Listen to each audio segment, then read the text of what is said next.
সিঁদুর নাই বা রইল, কিন্তু তোমাদের স্বামীর দেহে রক্ত এখনো তো শেষ হয়ে যায়নি। তুমি জানো আমার দেহের রক্ত আমি তোমার সিঁদুরে পড়িয়ে তোমার মনের ছাপ আমি পূর্ণ করছি।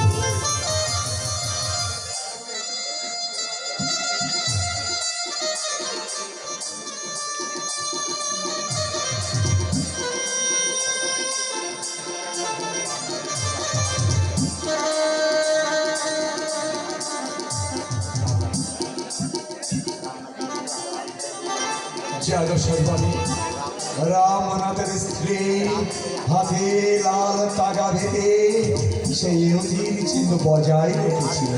আর তুমি তোমার স্বামীর দেহে রক্ত সীমন্ত নিতে পড়ে তোমার এই অধীর চিহ্ন বজায় রাখবে।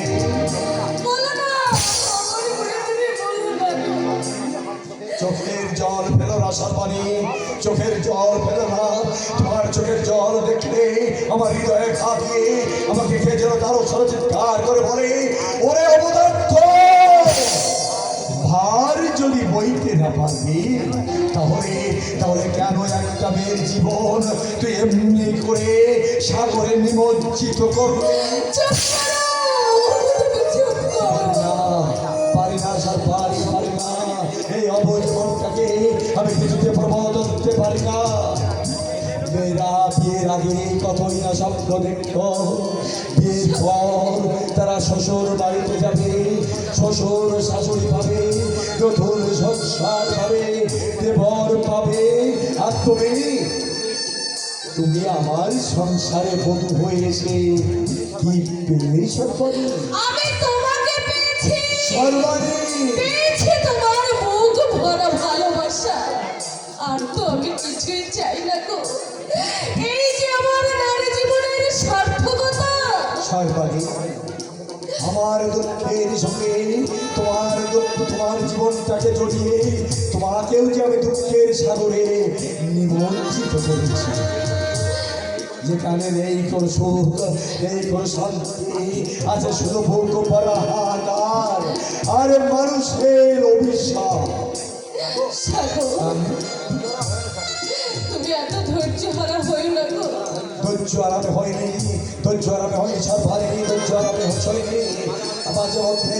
মাঝে মধ্যে আমার মনে হয় তোমার ঢেউ লেগে আমার মনে হয় কি মনে হয়? বাড়ির বাঁধটাকে ভেঙে দিতে চাচ্ছি।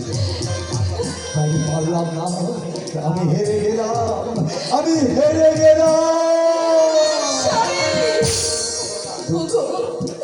দুঃখ করো না গো, তুমি দুঃখ করো না। মানুষের দুঃখ চিরকাল কখনো থাকে না গো। তুমি দেখে নিও, দুঃখের মেঘ কেটে গিয়ে আমাদের জীবনে একদিন নতুন সূর্য উঠবে। পৃথিবীটা যে এত সুন্দর, সংসার যে এত মহময়, স্ত্রীর সান্নিধ্য যে এত আদর, এত সুখ, এত শান্তি, এটা আমি জানতাম না সর্বাণী। এমনি করে সারা জীবন তুমি আমাকে প্রেরণা যোগাও। আমি দেখবো ওই খেয়ালি বিধাতা আমাকে নিয়ে আর কত খেলা খেলতে পারবি। হ্যাঁ গো হ্যাঁ, আমি বলছি তুমি দেখে নিও, জয়ী তুমি একদিন হবেই হবে। জানো সর্বাণী, এই 10টা দিন এই কলকাতা শহরের কত গলিতে একটা চাকরির জন্য আমি ঘুরেছি, কিন্তু কোথাও একটা চাকরি আমি পাইনি। জানো সর্বাণী, এক কারখানার ম্যানেজার আমাকে একটা কাজ দেবে বলে আমার কাছে 500 টাকা ঘুষ চাইলে আমি দিতে পারিনি বলে সে কুকুরের মতো লাফিয়ে আমাকে দূর করে তাড়িয়ে দিল। হ্যাঁ, তাতেও আমি ভেঙে পড়িনি। এক রিক্সাওয়ালা আমার সব কথা শোনার পর এক মালিককে বলে আমাকে একটা রিক্সার ব্যবস্থা করে দিয়েছে। কাল থেকে আমি এই কলকাতা শহরে আমি চালাবো রিক্সা। বললে তুমি তুমি রিক্সা চালাবে? শুধু রিক্সা ও কাজ তুমি করো না গো, ও কাজ তুমি করো না। সাগরে যখন আমি নেমেছি তখন ওই ঢেউ দেখে ভয় পেলেছে চলবে না, সব বলে প্রয়োজনে আমি কলকাতা শহরে শহরে আমি মতো বইব। তাটাও যদি না হয় এই কলকাতার মানুষের দুয়ারে দুয়ারে আমি হাত পেতে ভিক্ষা করবো। জানো এত কষ্ট দুঃখের মধ্যেও আজ বাবার কথা খুব মনে পড়ছে গো। বাবা জানি না বাবা কেমন আছে, ঠিক মতো ওষুধ খাচ্ছে কিনা। বাবা হয়তো খুব রোগা হয়ে গেছে, জানি না। অনুপ আর বাবার কথা আমারও বারবার মনে পড়ছে সরবারে, কিন্তু কোনো উপায় নেই। যে অপবাদের পসরা মাথায় নিয়ে, যে কলঙ্কের পসরা নিয়ে আমি বাড়ি থেকে চলে এসেছি, ওই বাড়িতে ফিরে যাবার মতো আমার এই মুখ আর নেই। তাই তো আমি ঈশ্বরকে ডেকে ডেকে বলি, হে জগদীশ্বর, কষ্ট যখন দিয়েছ শুধু সহ্য করবার মতো শক্তি তুমি আমাকে দিও দয়াময়, তুমি আমাকে দিও।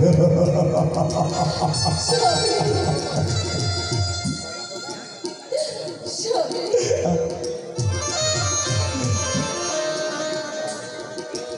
আমার ভাগ্য বড় আজব জাদু,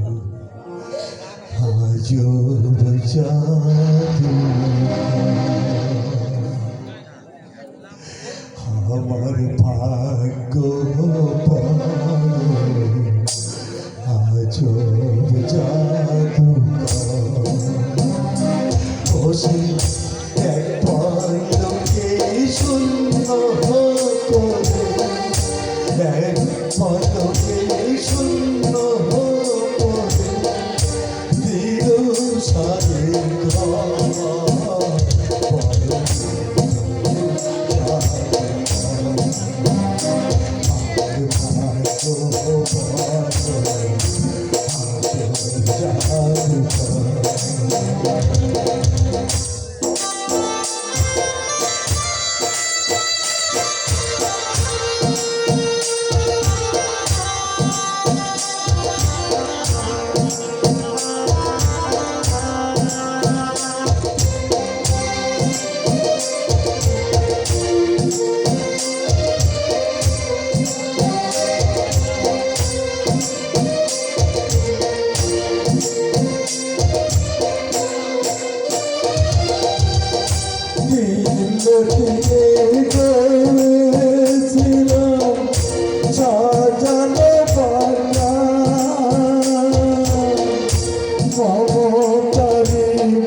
Oh,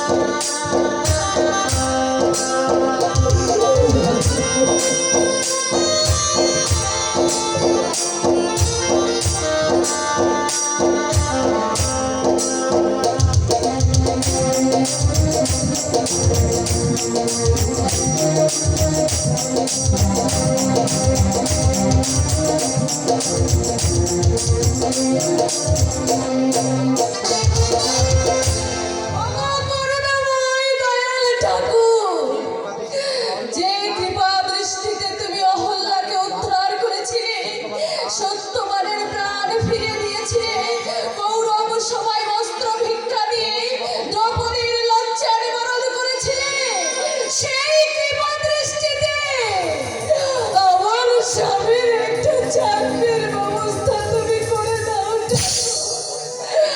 আমার স্বামীকে একটা চাকরির ব্যবস্থা তুমি করে দাও, করে দাও। আমি ওকে দেখে নেবো। আমার নাতে দিকে নাতে গোস্বামী, আমি ওকে সহজে ছেড়ে দেবো না। কি হয়েছে জ্যাঠামশাই, কি হয়েছে? ওই যে রতন দাস, হ্যাঁ, ওই রতন দাস, ওকে আমি ছাড়বো না। ওকে আমি কোটে তুলবো, ওর ভিতরে আমি ঘুঘু চালাবো। আর আমি যাতে এত বড় সাহস, ও আমাকে অপমান করে, আমাকে অপমান। তাকে অপমান করেছে? 1 বছর হলো আমি 500 টাকা ওকে ধার্য রেখেছি, আজ পর্যন্ত একটা টাকাও আমার উপর হস্ত করলো না। আর টাকায় তাকে ডাকিয়ে কি বলে জানো? কি বলে? যাও যাও, আমি তোমার টাকা দিতে পারবো না, তুমি যা পারো তাই করোগে। এখন মাথা ঠিক নেই, কাকিমার ভীষণ অসুখে এ সময় আপনি টাকাটা না করলে ভালো হতো। তুমি জানো না তোমরা ওই রতন দাস একটা পাকা শয়তান, জানো না? পেটে ভাত তুলে আমার ছেলেকে কলকাতায় রেখে দেবে। কেন রে বাবা, হ্যাঁ? এত কেন? চাষার ছেলে চাষবাস করে খায়, এই লেখাপড়া শিখে কি লাভ হবে? এটা আপনার ভুল ধারণা জ্যাঠামশাই। চাষের ছেলেই যে চাষ কাজ করবে এটা সঠিক নয়, এর কোনো মানে নেই। এই যে ধরুন না, আমার বাবা একজন চাষি আর আমি আজ ডাক্তার। আরে কার সঙ্গে কিসের তুলনা করছো বাবা তোমরা? চাল আর জোনাকিতে তোমার মতো ছেলে হাজারে একটা মেলে না।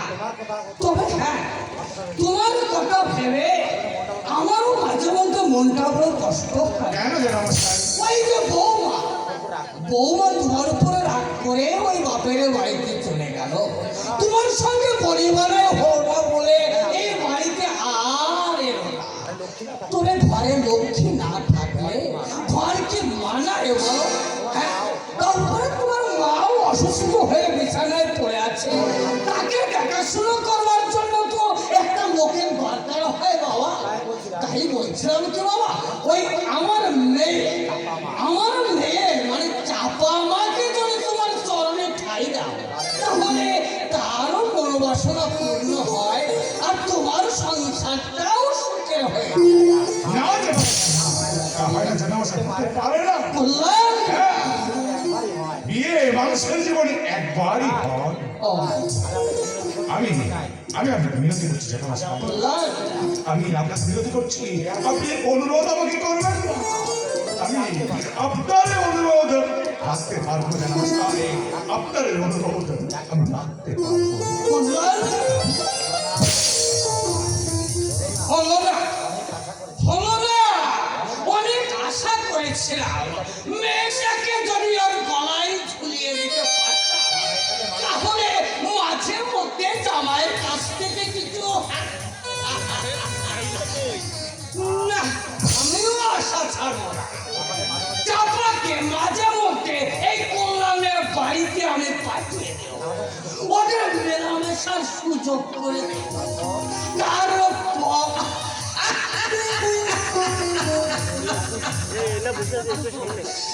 আগুনের পাশে ঘি থাকলে বলবে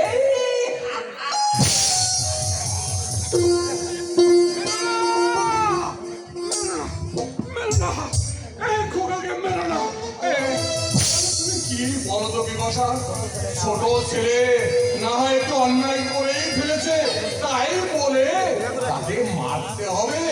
অরূপ তো এখন ছেলে মানুষ, এই বয়সে একটু দুষ্টুমি করবে, আবার দেখে নিও বড় হয়ে জ্ঞান বুদ্ধি হলে আর কোনো অন্যায় করবে না। হ্যাঁ হ্যাঁ, কি বলছো? ও, অরূপকে ইঞ্জিনিয়ার বলাবে? জানো বিপাশা, আমারও কিন্তু সেই ইচ্ছা। কথা বলো। তাই জানো বিপাশা, অরূপ ইঞ্জিনিয়ারিং পাস করবে, চাকরি ওর বাধা, তখন তুমি হবে ইঞ্জিনিয়ারের মা, আর আমি হব ইঞ্জিনিয়ারের বাবা। আমাদের দেখে না সকলের চোখ করে তাকিয়ে যাবে। কি বলছো? ও, খোকাকে বিয়ে দিয়ে রাঙা টুকটুকে বউ ঘরে আসবে, আর সেটা আনতেই হবে। ঘরে একটা মেয়ে না থাকলে কি মানায়? খোকা তো রোজ সকালে উঠে অফিসে চলে যাবে, আর আমরা দুই বুড়ো বুড়িতে বউয়ার সঙ্গে গল্প করে না দিনটা কাটিয়ে দেওয়া। কথা বাবু, এইভাবে পুরনো স্মৃতি সব সময় মনের মধ্যে ওঠাপড়া করলে দুঃখ যেটাকে আরো বেড়ে যাবে, একটু কমবে না। তাছাড়া আগে তো চোখে কম দেখছে। হ্যাঁ ভৈরব, এই বুকটায় যে আঘাত আমি পেয়েছি, সেই বুক ভরা ব্যথা নিয়েই হয়তো এই পৃথিবীর বুক থেকে আমাকে নিশ্চিন্ন হয়ে যেতে হয়। আঘাত কি শুধু আপনি একা পেয়েছেন, আমিও যে পেয়েছি। কারণ ওই খোকাকে যে আমি নিজের সন্তান ছেড়ে বলে পিঠে করে মানুষ করেছি, আর সে না থাকার শূন্যতা যে আমাকে আরো বেশি করে কাঁদাচ্ছে। কাটতে হবে এই ভৈরব, আমরা যখন কাদা ছাড়া আর আমাদের কোনো পথ নেই, কিন্তু এত কাঁদছি, এত চোখে জল ফেলছি, কই এই বুকের ব্যথাটা তো একটু হালকা হচ্ছে না? হবে না, হবে না কর্তা বাবু, কারণ এই বুকে যে শক্ত পাথর চাপানো আছে, হাজার চেষ্টা করলেও সেই পাথর কিছুতেই সরানো যাবে না। এই ভৈরব, এই তুই তো অরূপকে খোঁজ করতে গিয়েছিলি, কোনো সন্ধান পেলি? না না কর্তা বাবু, না, আমি চেনা জানা সব জায়গাতেই খোঁজ করলাম, কিন্তু কোথাও আমার খোকা বাবুকে পেলাম না। পাবি না, পাবি না। অরূপ আমার বড় অভিমানী ছিলে, একবার যখন সেই নরক কুণ্ড থেকে বেরিয়ে গেছে, আর হয়তো কোনোদিন ফিরে আসবে না। আমি জানি না কোথায় আছে, কিভাবে দিন যাচ্ছে, তোমার হয়তো আমার কথা ভেবে ভেবে চোখে জল ফেলছে, আর আমার বৌমা, আমার সেবায় অন্য মধ্যে না পেরে না মনের দুঃখে ঘুমড়ে ঘুমড়ে কাটছে। কর্তা বাবু, বৌদিমণি যে সাক্ষাৎ দেবী ছিল, বিসর্জন হয়ে গেল। কর্তা বাবু, আর কেউ থাকবে না এই ফিরে, যখন আপনার নিরঞ্জনের বাধনা বেজে উঠেছে, তখন আগে আগে সবাইকে চলে যেতে হবে। কর্তা বাবু, সাবধান ভৈরব, খুব সাবধান। আপনি শান্ত হন কর্তা বাবু, আপনি শান্ত হন, আপনি চুপ করুন। আপনার যে শরীর খারাপ। আমার শরীর খারাপ না, আমি সম্পূর্ণ সুস্থ। জানিস ভৈরব, একটা দীর্ঘশ্বাস আমার এই বুক থেকে বেরিয়ে আসতে চাইছে, অনেক কষ্টে আমি তাকে চেপে ধরে রেখেছি, কারণ আমার দীর্ঘশ্বাস পড়লে আমার অরূপের অকল্যাণ হবে। বাবা হয়ে আমি তো ছেলের অকল্যাণ কামনা করতে পারি না। চুপ করুন কর্তা বাবু, চুপ করুন। আরে ভৈরব, এই ভৈরব, এই ঘরের এই জায়গায়, ঠিক এই জায়গাটা অরূপের ছবি টাঙানো ছিল না? এই ছবিটা কোথায় গেল? আর তো দেখতে পাচ্ছি না ভাইয়া।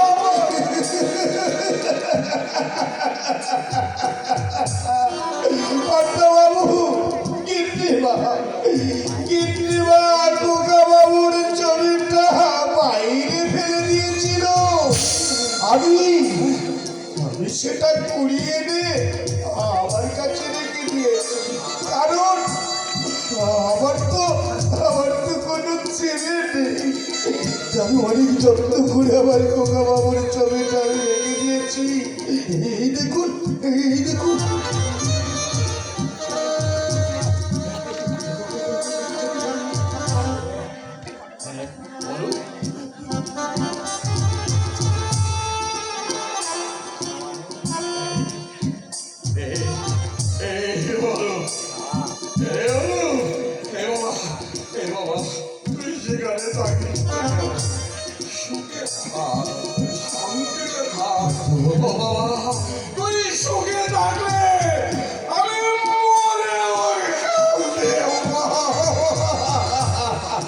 শুধু কাজ আর কাজ, আর আমি পারি না বাপু।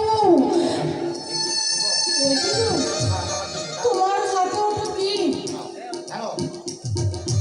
কি তোমার হাতে ওটা কি? তুমি এখানে যা, এই চলে যাও, চলে যাও বলছি। তোমার দুচলে যেমন আগুন, ওই আগুনের দাবা দহে হয় আমি পড়ে ছাই হয়ে যাবো। কি বলছো পাগলের মতো? পাগল? আমি পাগল। কে আমাকে পাগল করেছে? তুমি আমাকে পাগল করেছো। তোমাকে আমি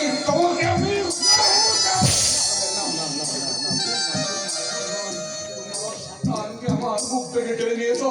তোমাকে আমি আদালতে, ঠিক তোমাকে আমি আদালতে দাঁড় করাবো। মহামান্য বিচারকের কাছে আমি হাত জোড় করে বলবো, আমার অরূপ সম্পূর্ণ নির্দোষ। ওকে আমি ক্ষমা করে দিই। ওকে আমি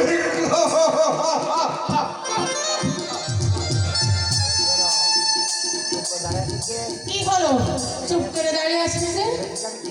ভেবেছিস আমি কিছুই জানি না? আমি সব জানি। এই ওর মাথাটা তুই চিবিয়েছিলি। গিন্নিমা, আমার মাথাটা যখন কেউ খায় না, তখন আমিও কারোর মাথা খাই না। ওই না! আমার মুখের উপর এত বড় কথা! নাই তো আমি কিছু বলিনি গিন্নিমা। আপনি আমাকে যে প্রশ্ন করেছেন আমি তার উত্তরটাই দিয়েছি মাত্র। না! আর বড় বড় কথা বলতে হবে না। যা, যা, আমার সামনে থেকে তুই দূর হয়ে যা। এই শোন! ওই অরূপের ছবিটা আমি বাইরে ফেলে দিয়েছিলাম। সেটা বাড়ির ভিতরে এলো কি করে? আমি ঘুরিয়ে গেছি। তুই? আপনি মা হয়ে সন্তানের ছবি ঘৃণার আবর্জনার স্তূপে ফেলে দিয়েছিলেন। আমি বাড়ির চাকর হয়ে সেই ছবি কুড়িয়ে এনে আমার মনের মণিকোঠায় রেখে দিয়েছি। মা, ওই খোকা বাবুর জন্য আপনার হৃদয়ে স্নেহ, ভালোবাসা, মমতা না থাকতে পারে, কিন্তু এই খোকা বাবুর জন্য আমার হৃদয়ে আছে স্নেহের ফলকুধারা, স্নেহের ফলকুধারা।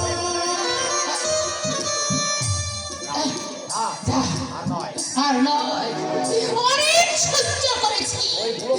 ওই বুড়ো ভামটাকে এবার বাড়ি থেকে তাড়াতেই হবে।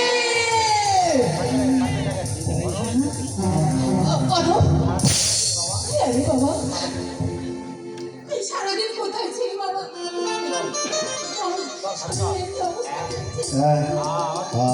আমাকে কিছু বলছো? কি অবস্থা হয়েছে বাবা?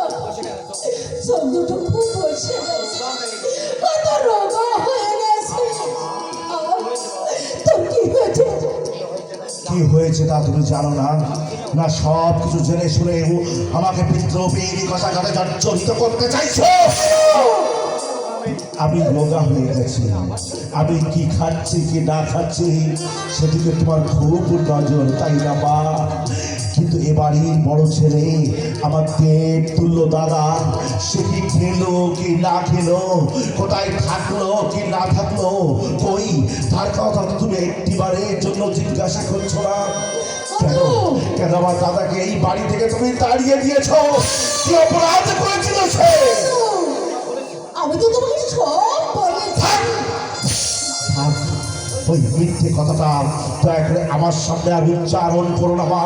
তোমার ওই মিথ্যে কথাটা শুনলে আমার স্নায়ুতন্ত্রে উত্তেজিত হয়ে ওঠে, আমার মাথায় আগুন ধরে যায়, আমার মনে হয়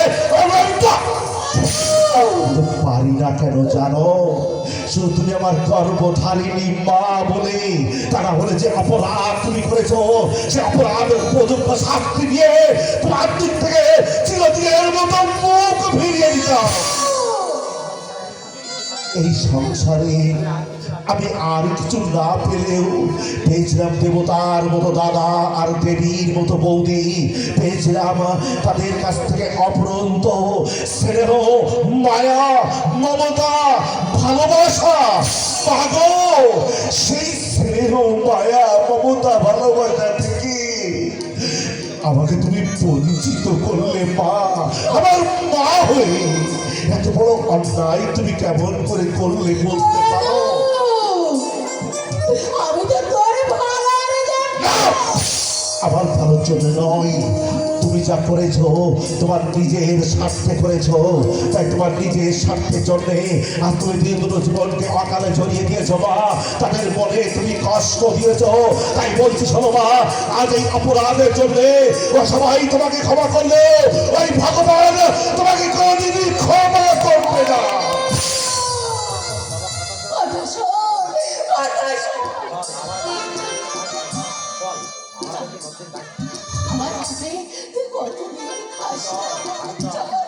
চল দুটো খাবি, চল। না! দাদা বৌদিকে বাড়িতে ফিরিয়ে না আনা পর্যন্ত এই বাড়িতে আমি জলস্পর্শ করবো না মা।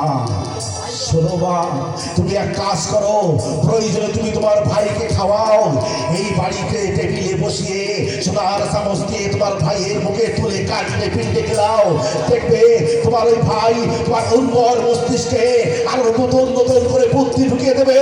শুধু তাই নয়, তোমার ওই নরকে যাওয়ার পথটা তোমার ভাই পরিষ্কার করে দেবে। ওরে, আমি যে তোর গর্ভধারিণী মা। হ্যাঁ, তুমি আমার গর্ভধারিণী মা। তাই তো আজ কোনো কথা আমি তোমাকে বলতে পারি না, তোমার কোনো কাজের প্রতিবাদ আমি করতে পারি না। আমি যে অপরাধ তুমি করেছো, আজ মা বলে সব কিছু মুখ বলে সহ্য করছি, আজ মা বলে দাঁড়িয়ে দাঁড়িয়ে এই বাড়িতে তোমার লীলা আঁকা দেখছি। আর মা না হয়ে যদি অন্য কেউ হতে তাহলে চাপবে সবটা দাঁত তোর হাতে ধরিয়ে দিয়ে উপযুক্ত শাস্তি দিতাম। এক কাজ করো মা, চোখের মতো এই বাড়িটাকে আঁকড়ে ধরে থাকো, চোখের মতো বাড়িটাকে আঁকড়ে ধরো মা। টাকা পয়সা সম্পত্তি আর তোমার ভাইকে নিয়ে এই বাড়িতে আনন্দে ঢেই ঢেই করে নাচো। আমি এই বাড়ি ছেড়ে চিরদিনের মতো চলে যাবো আমার দাদা বৌদির কাছে। যে সম্পত্তি আমার দাদা বৌদি ভোগ করতে পারেনি, সেই সম্পত্তি ভোগ করবার স্ত্রী আমার নেই। এই সম্পত্তি আমি চাই না, আমি চলে যাবো আমার দাদা বৌদির কাছে। একটা কথা মনে রেখো মা, দাদা বৌদি যদি আমাকে ক্ষমা করে তাহলে এই বাড়িতে আমি পায়ে ধরে তাদেরকে ফিরিয়ে আনবো মা। তাদেরকে দুহাতে জোর করে তাদের কাছে ক্ষমা চেয়ে বলবো, আমাকে ক্ষমা করে দাও দাদা, আমি তোমার হতভাগ্য ভাই, এই হতভাগ্য ভাইকে তুমি ক্ষমা করো, ক্ষমা করো। তবে যাওয়ার সময় তোমাকে আমি একটা কথা বলে যাই, মা কান খুলে শুনে রাখো। আজ যে অপরাধ তুমি করেছো, আজ এই বাড়ির বড় ছেলেকে আর বড় বউকে এই বাড়ি থেকে তাড়িয়ে দিয়েছ, দুটো প্রাণকে তুমি অকালে ঝরিয়ে দেওয়ার চিন্তা করেছো, এই দুটো মানুষকে তুমি শাস্তি দিয়েছ। এই শাস্তি ভগবান এক উপযুক্ত শাস্তি তোমাকে দেবেই। আর বলে রেখো মা, এই যদি মিথ্যা হয় আকাশে তো অন্য সূর্য থাকবে না, নদীতে জোয়ার ভাটা চলবে না, এই পায়ের তলে সন্তান কোনদিন শান্তিতে ঘুমোতে পারবে না, শান্তিতে ঘুমোতে পারবে না, শান্তিতে ঘুমোতে পারবে না।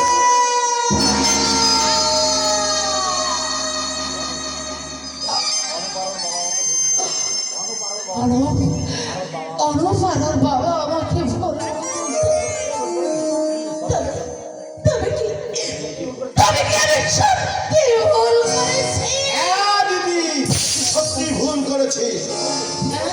ভাই, আমি কি ভুল করেছি? আরে ঠিকই বলছি, তোর ঈদে নিয়ে এসে সামান্য ভুলের জন্য হয়তো ডুবেছে। তোর কথা আমি ঠিক বুঝতে পারছি না ভাই। অরূপ কোথায় গিয়েছে জামাইবাবু তা জানে, কাছে ভৈরবকে দিয়ে তার কাছে টাকা পাঠায়। সত্যি? সত্যি চন্দ্র সূর্যের মতো সত্যি, এই সত্যি। হ্যাঁ, তবে একটা কথা ছেড়ে রাখ, ওই ভগবান বেটা তবু মিথ্যে কথা বলতে পারে। তোর ওই ভাই সুব্রত কখনো সত্য ছাড়া মিথ্যে কথা বলে না। আজ পর্যন্ত আমার চোখে পানি দিয়ে কেউ কোনো কাজ করতে পারিনি, ওই জামাইবাবু পারবে না। আসলে কথা কি জানিস, এটা হচ্ছে শকুনিত। ভাই, তাহলে এখন কি হবে? কি আর হবে, অরূপের প্রতি জামাইবাবুর যে টান আছে তাতে সে টাকা পাঠাবে। শুধু তাই নয়, জামাইবাবু মারা যাওয়ার পর অরূপের বাড়িতে এসে অর্ধেক সম্পত্তি দাবি করবে। হ্যাঁ নয় হ্যাঁ, তবে হ্যাঁ দিদি, আমি একটা উপায় বের করেছি। বুঝলি, কাজটা করতে পারলে ওই সতীনের ছেড়ে এ বাড়িতে এসে আর কোনো ঝামেলা করবে না। ঠিক আছে। কাজটা কেমন করি না, কাজটা কেমন করি না, তুই না শুধু জামাই বাবুকে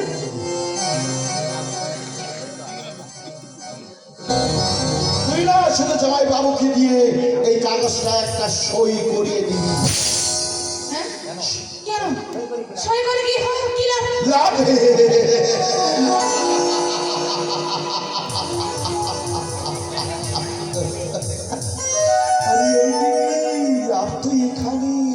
আমি উকিল বাবুকে দিয়ে এমন ভাবে গুছিয়ে এনেছে লিখবো যে জামাই বাবু মারা যাওয়ার পর কেস খবর অস্থাবর সম্পত্তির মালিক হবে আমার ভাগনা। আমার ভাগনা অরূপ কিচ্ছু পাবে না। কিন্তু তোর জামাইবাবু আমার উপর যেভাবে রেগে আছে, তাকে সই করবে।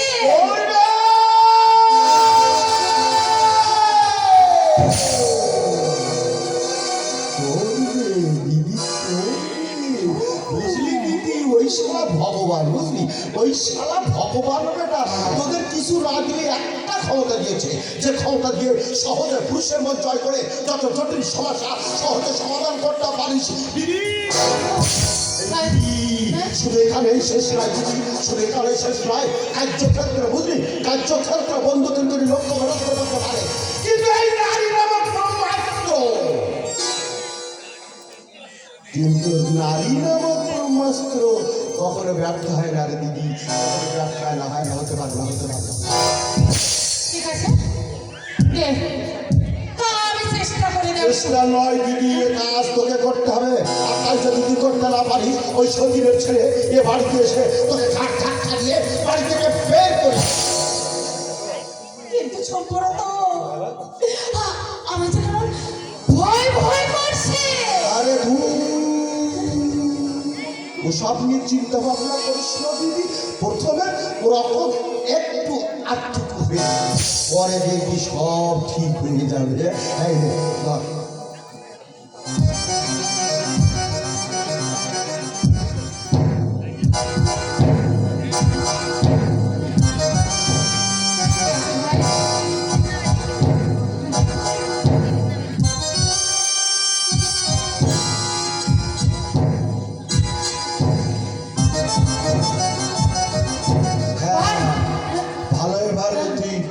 সইটা করিয়ে নিয়ে শোন দিদি, আমি তোকে যুক্তিটা বলি।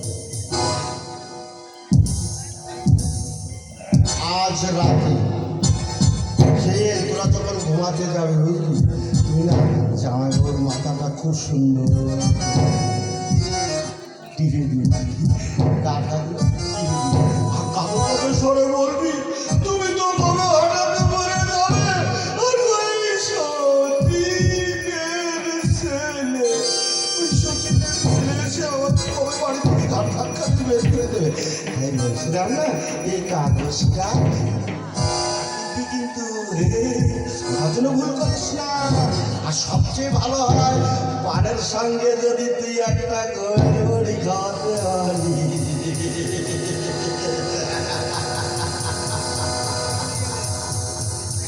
ঠিক তেমনিভাবে কায়দা করে সইটা করিয়ে তারপর যা করা